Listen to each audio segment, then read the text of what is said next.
screen pass. And if those get read, well, we just saw that there, didn't we? No gain. No gain. Deciphered it and finished the play off. The score, Ravens 17. So the drive stalls out inside the 15-yard line, but they do give 3. And I've talked with enough players nowadays that when they have these types of kicks, that no one says to their guy, hey, that's just like making an extra point, piece of cake. Because the extra point is not a piece of cake anymore. But kicking a field goal from that distance, just give him confidence and let him knock it through. First and 10. At their own 30. Here again comes Joe Burrow and the offense for the Bengals. And he comes out on the heels of an interception he threw last time they had the ball. Yeah, and you know, the quarterbacks that I know that are the best ones, the ones that really know how to lead their team, they tell them, that's on me. That's my bad. But let's go back out there and move ahead again, guys. We can get this done. One good thing for him, it did only lead to 3 points and not a touchdown after that turnover. Big thanks to the defense. Now it's Burrow. And this one incomplete. Too much contact to hold on to that one, and it's 3rd down. When you run into slant, timing is everything, and against that man coverage, there was no space available, and incompletion as a result.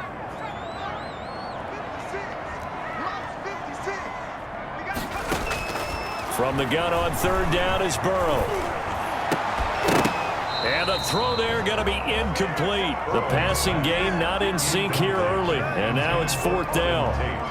That's an excellent job right there on 3rd down. Like any defense, you never want to let them get anything started, and that would have been a 1st down. Instead, you saw the contact on time, no penalty, and before this drive could get wings, it's 4th down. It's a 40-yard punt, 4 yards on the return.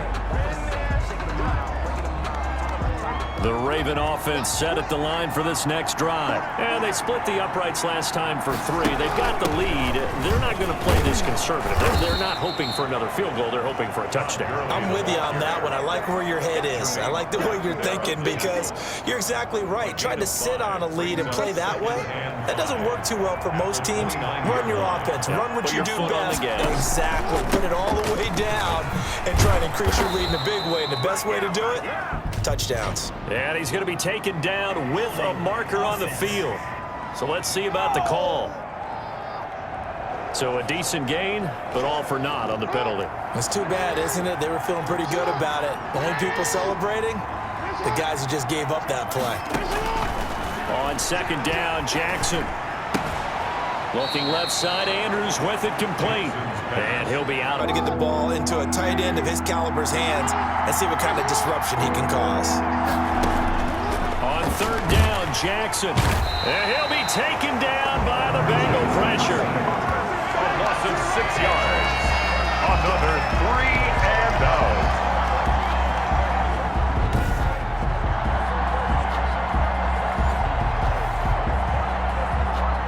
So on 4th down, here's Sam Cook to punt it away. 2nd quarter action with 1:59 remaining. Coming up at the half, we remind you that we're going to do what we've done all year. We'll get you down to Jonathan Coachman in Orlando. Coach will have the lowdown of what's going on here in this wild card weekend as we begin the road to the upcoming Super Bowl. And taken right on the 30. And he'll go out of bounds, it looks like, right at the 40. Call it a 48-yard punt. Give them 9, though, on the return. And the Bengals will take over here 1st and 10. Now the Cincinnati offense ready to see what they can do here. And they're coming off a 3-and-out, my friend. I think they've got to look at that play sheet and go to a spot that they haven't gone before. Time to shake things up a little bit to try and get this offense moving. Okay, so how do you do that? How do you shake things up? You look at what you've called before, realize it hasn't worked Go to so something well, else. and maybe you try and find one of those special plays from one of your better players, and maybe try and hit something big and get things going in the excitement area.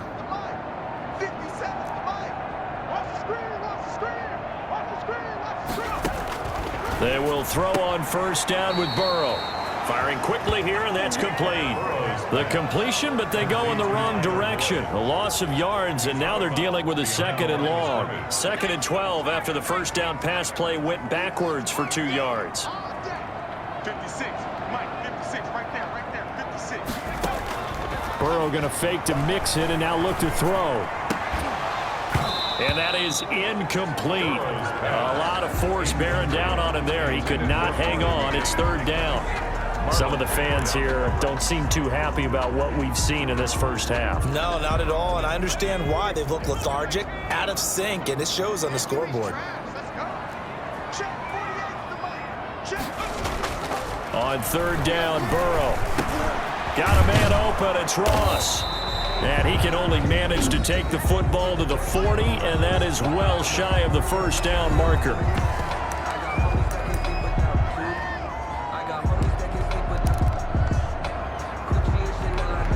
Fourth and goal, and down by a touchdown. The offense stays on the field.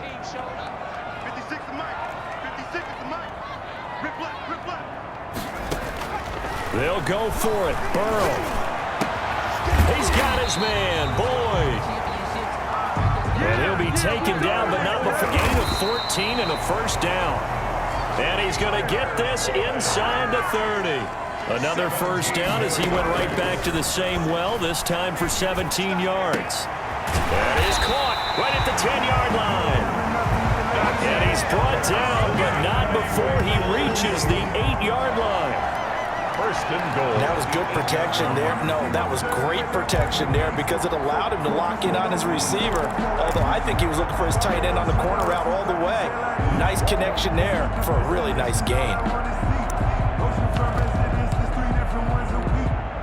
This is first and goal and a golden chance to get a score back here before halftime. From the gun, they will run with McKinnon. And he will take it on in for a Bengals touchdown.